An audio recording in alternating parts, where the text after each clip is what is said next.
이 시간 우리에게 주신 하나님의 말씀은 사도행전 12장 1절부터 19절까지 말씀입니다.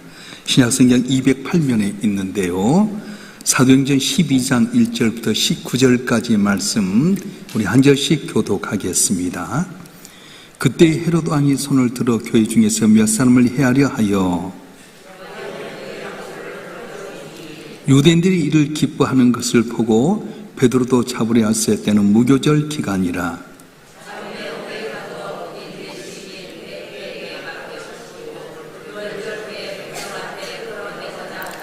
이에 베드로는 옥에 갇혔고 교회는 그를 위하여 간절히 하나님께 기도하더라.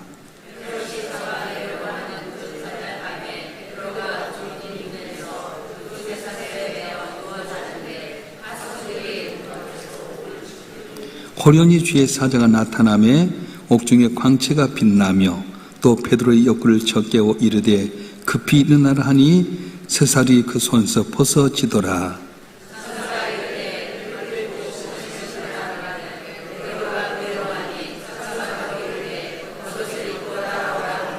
베드로가 나와서 따라갈새 천사가 하는 것이 생신 줄 알지 못하고 환상을 보는가 하니라.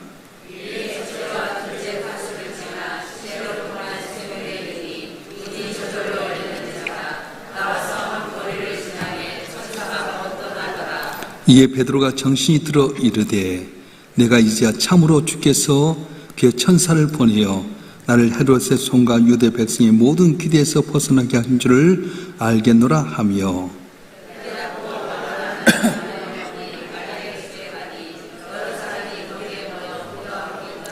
베드로가 대문을 두드린데 로데라는 여자아이가 영접하러 나왔다가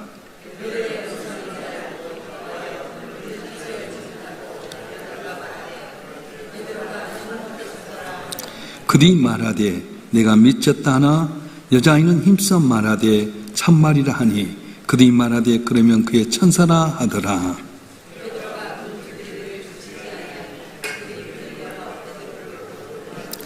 베드로가 그들에게 손짓하여 조용하게 하고 주께서 자기를 이끌어 옥에서 나오게 하던 일을 말하고 또 야고보와 형제들에게 이 말을 전하라 하고 떠나 다른 곳으로 가니라.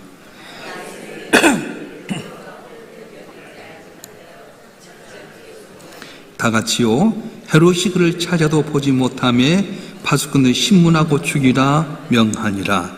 헤롯이 유대를 떠나 가이사르 내려가서 머무니라. 아멘. 기도하겠습니다. 전능하신 아버지 하나님, 주를 3일 동안도 죄를 험한 세상 가운데 불과 같은 눈동자로 지켜주시고 가룟 유다가 배반한 수요일날 주 앞에 나와 다시 한번 믿음을 점검하며 말씀을 듣고 깨어 기도하게 하심을 감사합니다. 우리 가운데 역사하신 하나님께서 한 분 한 분에게 귀가 열리게 하여 주시고 말씀 따라 순종할 때 우리가 알지 못한 크고 은밀한 것으로 만족해 주셔서 주의 기쁨이 되는 저희 모두가 되게 하여 주시옵소서. 부족한 종을 세우시고 주의 말씀을 전토록 하셨사온즉 인간의 허물은 죄불로 가리시고 보사 성령께 치료하셔서 기름 부어주시고 말씀을 잘 전하여 아버지의 뜻을 이루어가는 우리 모두가 되게 해 주시옵소서. 우리 주 예수 그리스도 이름으로 감사하며 기도옵나이다. 아멘. 우리가 살아가는 이 세상엔 두 가지 종류의 능력이 존재하게 됩니다. 하나는 자연적인 능력이고요, 하나는 손에서 나온 초자연적인 능력입니다. 성경 이 두 가지 능력을 대비하는 상징적인 사건이 나오게 되는데 소년 다윗과 또 블레셋의 용장이었던 골리앗의 이야기입니다. 골리앗이 가진 능력은 인간의 보기에는 아주 완전하고 뛰어났습니다. 뛰어난 체구라든가 단단한 갑옷이라든가 무시무시한 칼과 창, 이런 것은 인간의 보기에는 완벽한 자연적인 능력이었습니다. 그런데 다윗은 골리앗에게 없는 것이 있었습니다. 그것은 뭐냐 하면 만군의 여호와 하나님으로부터 오는 초자연적인 능력이었습니다. 결과는 어떻게 됩니까? 우리가 잘 아는 대로 보잘것없는 다윗이었지만 하나님의 초자연적 능력이 임하니까 인간적인 모든 걸 완벽하게 나누었던 이 골리앗을 물맷돌 하나로 물리치게 되고 골리앗의 칼로 목을 잘라서 승리한 역사가 일어났습니다. 어떻게 이런 일이 가능하게 된 겁니까? 인간의 능력을 초월하는 하나님의 초자연적 능력이 다윗과 함께 하셨기 때문에 그렇습니다. 성경 분명하게 선포합니다. 사람이 강함이 하나님의 약함보다 못하고 사람의 지름이 하나님의 어리석음보다 못하다 말합니다. 세상은 온통 눈에 보이는 자연적인 능력, 다시 말하면 돈의 힘, 권력의 힘, 또 인맥의 힘을 의지하고 살지만 하나님의 초자연적 능력 안에서는 그 어떤 인간의 강함도 한순간에 무력할 수밖에 없다고 하는 겁니다. 인생을 살다 보면 생각지 못한 놀라운 폭풍우가 임하게 됩니다. 근데 많은 사람들이 습관적으로 인간의 방법을 찾습니다. 자연적인 능력을 의지해서 문제를 해결하려고 발버둥합니다. 그래서 인간의 얕은 깨의 방법으로 자기 살려고 노력하다가 실타래가 더욱더 꼬이게 되는 것처럼 깊은 수렁에 빠지게 되게 된 겁니다.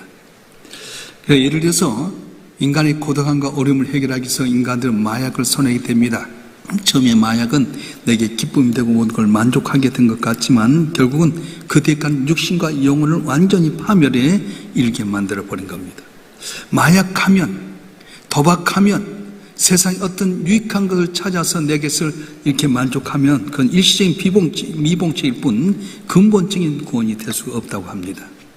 열왕기하 19장에 보면 그런 내용이 나오는데요. 아수르의 사네립이 군대를 이끌고 왔을 때 히스기야 왕이 믿음이 있었지만 인간적인 방법으로 해결하려고 합니다. 그래서 사네립이 요구한 대로 금, 은을, 보화를 주는데 부족하다 보니까 성전에 있는 금이라든가 모든 걸 다 바치게 되었습니다. 이건 미봉책에 불과했습니다. 그걸 받았던 사네립이 그걸로 만족합니까? 아닙니다. 더 많은 걸 요구하게 될 때 그때서 히스기야가 깨닫게 됩니다. 그래서 랍사기가 올렸던 조서를 갖고 하나님 앞에 나가서 기도합니다. 하나님 모욕하고 하나님 백성을 저주한 저 사람들을 어떻게 하시렵니까? 간절히 기도할 때 하나님이 천사 하나 보내서 그 아수르의 진영을 쓸어버렸는데 한순간에 18만 5천 명의 장정이 죽어나가게 되고 그리고는 이 아수르의 사렙이 자기 나라에 갔다가 리스라는 신전에 들어갔다가 자기 아들의 칼에 맞아 죽는 비운에 처가 말았습니다. 어떻게 된 겁니까? 하나님이 도우신 거예요. 한번 읽어볼까요? 열왕기하 19장 35절 말씀 한번 읽어보겠습니다. 시작. 이 밤에 여호와의 사자가 나와서 아수르 진영에서 군사 18만 5천을 친지라. 아침에 일찍 일어나 보니 다 송장이 되었더라. 여러분, 하나님의 초자연적인 능력을 의지했더니 놀라운 기적이 나왔어요. 하나님의 초자연적 능력을 끌어당기는 유일한 힘인데 그게 무엇입니까? 바로 기도밖에 없다고 하는 겁니다. 그래서 예수님은 마가복음 9장 23절에서 낙심한 아비에게 엄하게 이렇게 말씀하는데 읽어보겠습니다. 마가복음 9장 23절 시작. 예수께서 이르시되 할 수 있거니 무슨 말이냐? 믿는 자에겐 능히 하지 못할 일이 없느니라 하시니. 믿는 자에겐 능치 못함이 없다고 하는 거예요. 그래서 믿음의 역사는 오직 무릎 꿇는 자의 기도를 통해서 증명이 되게 된 겁니다. 성경에 나타난 위대한 영웅들은 처음부터 기도의 사람은 아니었습니다. 오히려 그를 기도의 사람을 이끌어가게 된 것은 다름 아닌 고난과 결핍이었습니다. 다윗은 우리가 볼 때 그는 기도의 사람 시편 고백처럼 기억하지만 평탄할 때보다 사울왕에 쫓김받아서 죽음의 위기 있을 때 그를 껴들깎는 기도의 훈련을 하게 됩니다. 극심한 어려움 속에 하나님을 바라보면서 기도했기 때문에 그 자신을 가로막히는 모든 절방의 담벼락을 뛰어넘을 수 있었습니다. 야곱도 그렇습니다. 태어날 때부터 그는 형 에서의 뒤꿈치를 잡고 태어난 사람. 다시 말하면 약속의 말씀이 있었음에도 불구하고 기도하기보다는 인간적인 사기를 치며 살았습니다. 그런데 어떻습니까? 야복강 건너에서 형 에서가 사빔 군사로 자기를 기다린다는 말 때문에 그는 그동안 자기가 모았던 모든 재물도 아내와 자식도 먼저 보내고 나서 하나님을 의지하는 겁니다. 하나님의 천사와 싸움하면서 새벽 얘기 되면서 나로 가게 하라. 아닙니다. 내게 복주냐면 내가 당신 놓지 않겠습니다. 환도뼈가 부러진 가운데서도 바지끈을 붙잡고 내게 복주시옵소서 부르짖습니다. 그래서 그의 간절한 기도 때문에 하나님께서는 그에게 이름을 야곱이 아니라 이스라엘로 바꿔주게 되고요. 수십 년 동안 풀지 못했던 형 에서와의 핏빛의 원한이 한순간 해결하는 역사가 있었습니다. 모세는 어떻습니까? 화려한 애굽의 궁궐에서 왕조를 때는 재물이 있기 때문에 기도하지 않았습니다. 그런데 광야의 철저한 고독의 기간을 지나고 이스라엘 지도자가 되었을 때 거대한 바로의 권력과 거친 광야의 백성들 사이에서 철저히 자신의 무력함을 느끼게 되고, 그래서 하나님 앞에 거룩한 장막에 들어서 엎드려 기도한 사람이 됨으로 말미암아 40년 광야 생활을 부족함이 없이 잘 이끌어가는 놀라운 믿음의 사람, 기도의 사람이 되었던 겁니다. 혹시 여러분 가운데 감당하기 힘든 환난을 만나서 뒤척이고 계신 분이 계십니까? 삶의 무거운 멍에 때문에 한 걸음 되지 못할 만큼 어려운 가운데 계신 분 계십니까? 내 인생이 밑바닥까지 내려왔다고 한다면 결코 그건 저주나 절망이 아니라고 하는 겁니다. 이제 네 힘 빼고 내게 기도해라는 하나님의 거룩한 초청이자 사인이라고 하는 거예요. 그렇습니다. 내 힘대로 살 때는 하나님 없이도 살 것 같았어요. 내 사방팔방을 길 막아버립니다. 오직 주님밖에 없으면 만들어버리신 겁니다. 내가 잘 아는 권사님도 그런 고백하더라고요. 자랄 때부터 부유하게 자라나고 좋은 남편 만났는데 어느 날 남편이 헷가닥 돌아보니까 도박에 빠졌어요. 아내도 막 팔아먹으려 하고요. 재산도 탕진하고요. 이제는 30대 젊은 나이에 의지할 수 있는 것이 하나님밖에 없었어요. 오직 주님만 바라보고 의지합니다. 너무너무 매도 맞고 어려워서 병원 침상에 있는데 하나님의 음성이 들려왔대요. 애야, 네 남편의 핍박이 너를 건지려고 내가 잠시 너를 이 병상에 뉘었다. 그때는 몰랐어요. 하나님, 내가 하나님 의지하면서 살려고 하는데 왜 나로 하여금 이렇게 핍박 가운데 병상에 넣어서 꼼짝달싹 못하게 합니까? 근데 하나님의 음성은 네가 알지 못하는 네 남편의 핍박으로부터 너를 건지기 위해서 내가 잠시 이곳에 있게 하였다. 얼마나 우는지 모른답니다. 그래요. 내 힘 다 내놓고 밑바닥에 있을 때 그때 하나님께 기도하게 만드시고 하나님께 그 다음 넘게끔 만드신다고 하는 겁니다. 사랑하는 성도 여러분, 오늘 저와 여러분 한 분 한 분 생각지 못한 어려움이 있을 때 우리는 어떻게 해야 됩니까? 그게 바로 하나님 앞에 나와서 기도할 때라고 말하는 거예요. 생각지 못했던 물질의 위기, 직장에서 동료와의 갈등 가운데서 정말 오도 가도 못한 어려운 상황, 생각지 못한 질병의 문제, 집안에서 생각지 못했던 고부간의 갈등이라든가 내 자녀가 내게 순종하지 않고 대들고 있는 그런 상황들, 이런 문제를 어떻게 해결하게 됩니까? 답은 명확합니다. 기도해야 산다고 하는 거예요. 기도는 목회자나 선교사나 어떤 기도의 능력 있는 만 하는 것이 아니라 오히려 내가 영적으로 부족하다고 생각할 때 하나님 앞에 나가서 기도하는 것이 바로 하나님께 원하는 방법이라고 말씀하는 거예요. 우리 신앙도 마찬가지입니다. 이만하면 되겠다고 생각하고 머물러 버린 사람은 영적인 침체기에 머물 수밖에 없습니다. 그러나 내가 하나님의 자녀인데 이래도 되나 생각하면서 하나님 앞에서 영적인 빈곤함을 깨닫고 나오게 될 때 하나님은 나도 모르게 손 내밀으시고 담을 넘게 만드시다고 말씀하신 거예요. 하나님께 우리 믿는 성도에 주신 가장 큰 특권 중에 하나가 뭔지 아십니까? 이게 기도하는 거라고 하는 거예요. 만왕의 왕이시오 만주의 주인 하나님 앞에 나와서 기도하신 특권 누구에게 줬냐면 예수를 나의 구주로 믿는 성도에게 주신 유일한 특권이라고 말했어요. 권력 있다고 돈 있다고 주님 앞에 나와 기도한 건 아닙니다. 예수를 나의 구주로 믿는 저와 여러분 한 분에게 주신 특권이 바로 기도라고 하는 거예요. 그래서 주님께서는 우리에게 말씀하셨어요. 마태복음 7장 7절 말씀 한번 읽어보겠습니다. 약속의 말씀인데 시작. 구하라 그러면 너에게 주실 것이요 자 그러면 찾아낼 것이요 물들라 그러면 너에게 열릴 것이니. 아멘. 기도란 단순히 허공에 맺힌 소리가 아닙니다. 살아계신 하나님께 반드시 들으시고 구한 자에게 주시고 찬자 찾아내게 할 것이고 진짜 열리게 하신다고 말씀하셨어요. 오늘 읽었던 사도행전 12장의 배경은 뭐냐면 초대교회가 아주 극심한 고난 가운데 있었습니다. 그때 헤롯 아그라파 1세는 유대인의 환심을 사기 위해서 교회에 잔인한 칼날을 휘두르게 되는데 사도 요한의 형제였던 야곱을 칼로 목에 쳐 죽였습니다. 이 충격적인 사건 때문에 유대인의 종교자들과 유대인들은 너무 자기들의 눈에 가시가 떴던 기독교의 수장이 책을 보면 기뻐하며 환호하게 됩니다. 그때 악한 권력자 헤롯은 유대인이 이런 모습을 바라보면서 환심을 얻기 위해서 누구를 하냐면 초대교회의 가장 수장격인 베드로를 잡아들였습니다. 그리고 유대인 명절인 유교절이 지나고 나면 백성들 앞에서 나와서 공개적으로 체행할 계획을 갖고 바로 베드로를 잡게 됩니다. 베드로의 입장에서는 도저히 인간 힘으로 빠져나올 수 있는 최악의 사형송이나 다름없었습니다.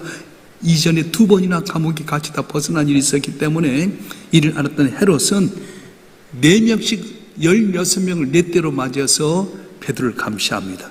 특별히 2사람이 베드로의 차고에 같이 양손에 차고를 채고 감옥 안에 있겠고요, 2사람이 거두게 되고요, 나머지 3대는 4명씩 해서 지키고 있는 겁니다. 철동 같은 경계를 쓰고 있습니다. 인간적인 방법은 도저히 길이 없었습니다. 이처럼 참혹한 현실 가운데 초대교회는 베드로를 하나님 손에 맡기면서 건져주길 원하게 됩니다.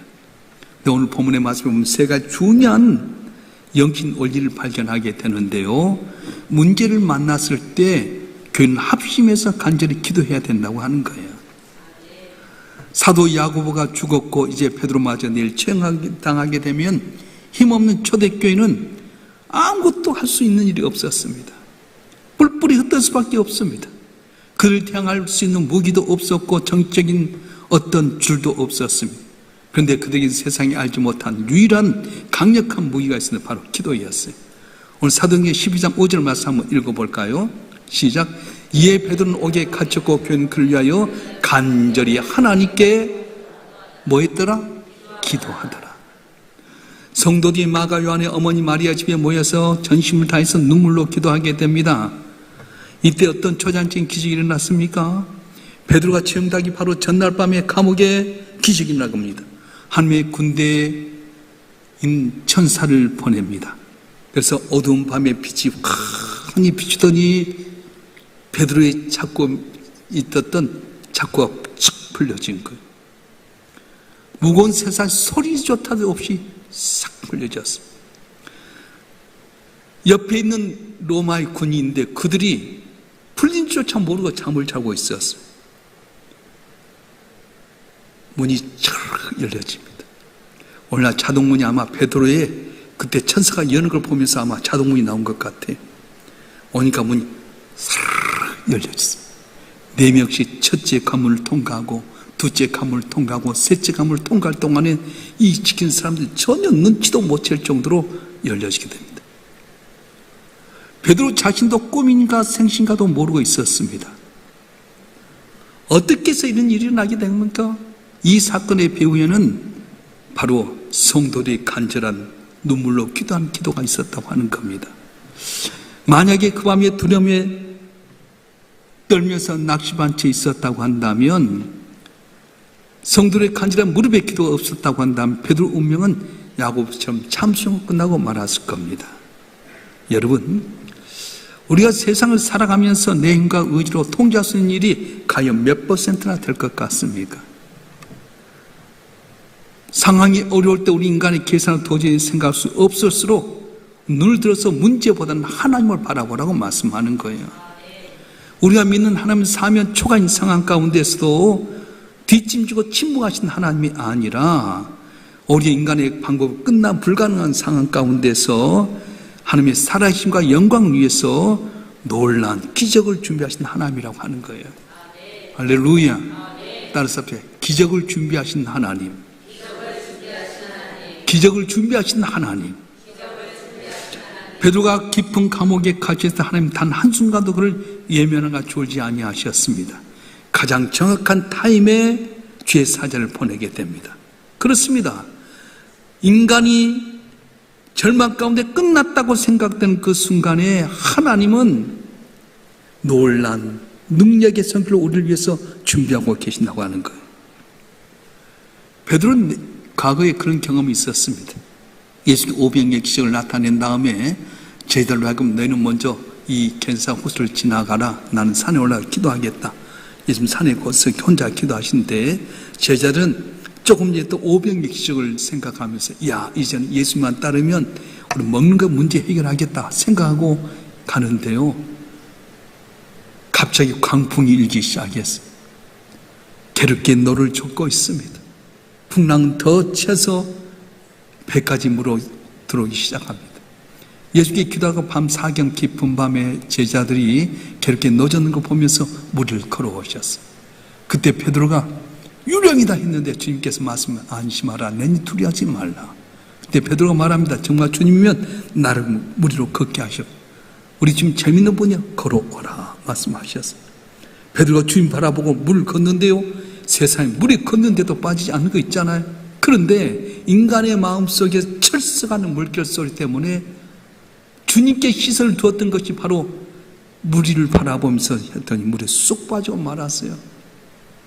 그때 주님께 깊이 손을 내밀어서 건져내면서 믿음이 적은 자 왜 의심하였나 말씀하는 겁니다.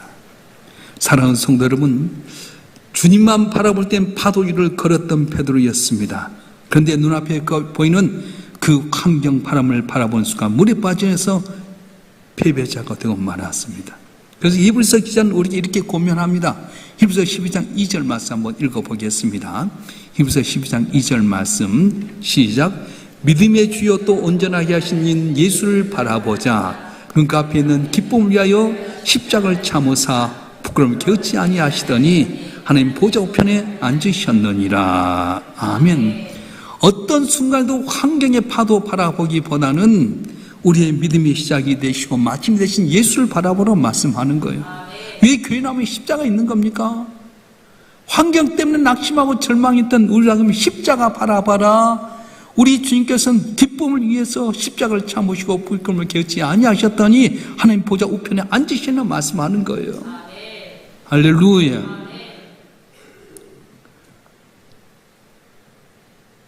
우리에게 주신 두 번째 교훈은 뭐냐면 불가능한 상황에서 철저히 순종하라고 말씀하는 겁니다. 인생에 불가능해 보이는 거대한 장벽이 다가오면 사람의 마음은 급격하게 부정적인 생각으로 최악의 결과로 사로잡힐 때가 있습니다. 이 모습 질병 때문에 내가 죽는 것 아닌가? 이 막대한 빚 때문에 우리 가정이 길거리에 내몰리는 것 아닌가? 이러다가 회사 부도 나서 내 인생 망하는 것 아닌가? 우리 부부가 이렇게 있다가 파경을 맞지 않은 건 아닌가? 항상 사탄은 우리 마음속에 끊임없이 이런 부정적인 생각을 갖게 만들 때가 있다고 하는 거예요. 어제같이 베드로도 얼마든지 그런 부정적인 생각이 압도당할 수 있었습니다. 동역자인 야고보가 자기 눈앞에서 목이 칼로 베인 걸 보았으니까 나도 야고보처럼 이제 내일이면 목 베어 죽는가 보다, 나는 여기가 끝인가 보다 생각할 수 있었습니다. 바로 그때 죽음의 공포가 임한 그 감옥의 자리에 하나님은 천사를 보내서 베드로의 옆구리를 쳐서 깨우게 됩니다. 다짜고쳐 명령합니다. 급히 일어나라. 베드로야, 네가 절망에 누워있거나 낙심해 있을 때가 아니다. 지금 죽을 때가 아니라 하나님 영광 위해서 일어날 때라고 강력하게 촉구하는 것입니다. 천사는 연이어 구체적인 행동을 말하게 됩니다. 띠를 띠고 신을 신라, 겉옷을 입고 나를 따라오라. 당시 철통같이 지키고 있었지 않습니까? 서슬퍼런 로마의 군병들이 지키고 있었습니다. 이때 베드로는 어떻게 하는 겁니까? 성경 기록은 너무 담백하게 위대하게 말합니다. 8절에 베드로가 그대로 하니 말하게 되고요, 9절에 베드로가 나와서 따라갈세 그렇게 이야기합니다. 지금 상황이 어떻게 된지 눈으로 완벽하게 확인하고 탈출을 시도한 것이 아닙니다. 비몽사몽간인데 그는 천사가 말한 대로 그냥 따라갈 뿐입니다. 앞뒤 재지 못할 만큼 미미하고 어안이 벙벙한 상태 가운데 있지만 그러나 들려주신 말씀대로 그대로 순종하게 됩니다. 만약에 베드로가 가다가 로마의 병사에게 그 군사들이 걸리면 즉격 체포당할 수밖에 위기 상황이 있었습니다. 그렇지 않겠어요? 2번이나 나갔기 때문에 헤롯 아글바는 철저히 지키게 만들었거든요. 가다 즉결청하게 됩니다. 그런데 천사가 시킨 대로 급히 띠를 띠고 겉옷을 무고 신발을 신고 나가게 되는데 놀라운 기적의 역사가 일어나게 된 겁니다. 사랑하는 성도 여러분, 우리가 살면서 어려움 당할 때 우리는 지레 겁먹고 주저앉을 때가 많이 있습니다. 근데 그럴 때 우리는 하나님의 초자연적 능력을 내놓은 목도할 최고의 기회라고 생각해야 된다는 거예요. 이해하지 못하지만 순종할 때 놀라운 기적의 역사가 일어납니다. 우리가 잘 알다시피 열왕기하 5장에 아람 나라 군대 장관 나만이 나병에 걸렸어요. 이스라엘 잡았던 계집종이 말을 듣고 이스라엘 와서 왕에게 와서 내 병을 고쳐달라고 하는데 왕이 놀래잖아요. 아람 나라가 그때 이스라엘보다 훨씬 더 힘이 있는데 전쟁을 일으키려고 한 건 아닌가? 두려워하고 옷을 찢고 근심하고 있는데 엘리사가 내게 보내라고 말합니다. 그래서 이 아람 나라의 큰 나라 군대 장관이 엘리사에 가면 나와서 맞이할 줄 알았더니 콧배기도 안 보이고 요단강에 가서 7번 몸을 씻으라고 하는 거예요. 우리나라의 다메섹강은 이 요단강 똥물보다 훨씬 좋은데 나보다 거기서 씻으라고 자존심 상해 돌아가려고 하는데 옆에 있던 부 하나가 말합니다. 장군 더 어려운 일을 해도 할 거 아닙니까? 한번 해보십시오. 그동안 꽁꽁 매놨던 나병 들었던 몸을 풀어 헤치기 시작합니다. 뭉겨진 손뭉텅이 고름나는 몸들 다 벗겨놓고 요단에 잠기 한 번, 두 번, 세 번 이해하지 못하지만 7번 잠겼더니 어린아이께 깨끗게 되더라 성경은 이야기하게 됩니다. 한번 읽어볼까요? 열왕기하 5장 14절 말씀 읽어보겠습니다. 시작. 나만이 이에 내려가서 하나님의 사람의 말대로 요단강에 7번 몸을 잠그니 그의 살이 어린아이의 살같이 회복되어 깨끗하게 되었더라. 아멘. 인간으로는 절대 불가능했던 나병이 하나님 말씀에 온전히 굴복하고 100% 순종했더니 한순간에 흔적도 없이 깨끗하게 고침받는 역사가 일어났다고 하는 거예요. 우리 가운데 절망적인 상황이 얼마나 많은지 모릅니다. 그럴 때 우리가 온전히 불가능한 상황에서 철저히 하나님 말씀에 순종할 때에 놀라운 기적의 역사, 성경이 그때만 일어난 것이 아니라 오늘도 일어날 줄로 믿습니다. 일어날 줄로 믿습니다. 그래서 오늘 우리에게 사도행전 12장의 내용은 문제를 만났을 때 교회는 합심을 간절히 기도해라. 두 번째는 불가능한 상황에서 철저히 순종해라 말씀하는데요. 또 한 가지는 우리 믿음이 불완전한 것 같을지라도 낙심하지 말고 기도하라 말씀하는 거예요. 베드로가 옥에 갇혔을 때 마가 요한의 어머니 집에서 같이 기도하게 됩니다. 최고 영적인 지도자였기 때문에 그가 나오기를 간절히 기도하게 됩니다. 근데 그들의 믿음이 과연 온전했을까요? 5절과 12절을 보면 그들이 간절히 분명히 기도했는데 정작 기도의 응답이 되어서 그들이 베드로가 찾아왔을 때 그의 반응이 참으로 참 미묘합니다. 천사의 인도함으로 기적으로 감옥을 빠져나왔던 베드로는 마가 요한의 어머니 집에 찾아갔습니다. 노크하게 됩니다. 노크 소리에 나서 어린아이 로데라고 하는 애가 나오게 된 누구세요 하니까 나다. 베드로다. 그러니까 너무 놀란 나머지 이가 문도 못 열고 기도하고 있는 그들의 가슴 말이에요. 사도 베드로가 살아오셨습니다. 여러분 한창 기도하고 있는 그들이 베드로가 왔다면 어떻게 해야 돼요? 그러니 우리 기도 응답하셨구나 해야 할 텐데 야, 너 미쳤다. 여러분 기도했는데 응답해서 베드로가 왔는데 미쳤다고 말하는 거예요.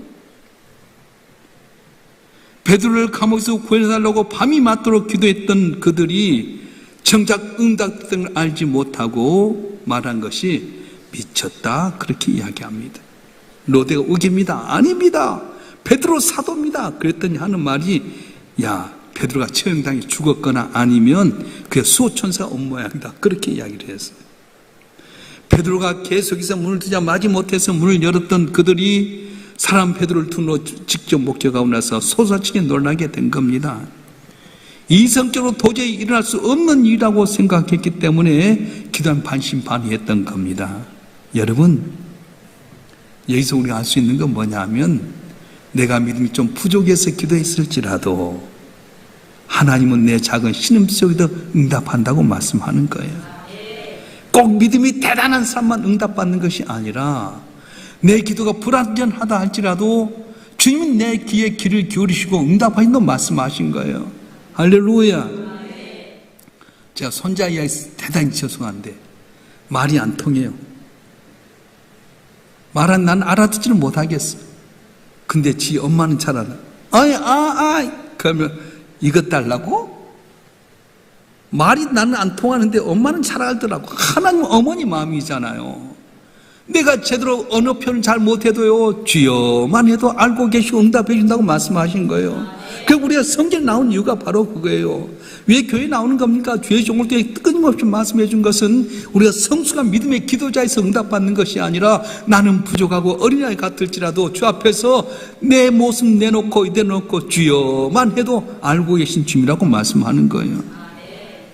우리는 연약합니다. 매 순간 온전한 믿음으로 충만할 수는 없습니다. 기도하면 정말 이거 될 때까 하는 그런 의심의 구름이 밀려올 때가 많습니다. 그럼에도 불구하고 내가 주님 앞에 나와서 기도의 끈을 놓지 않고 아뢰게 될 때에 함께 응답해 주고 복을 준다고 말씀하는 거예요.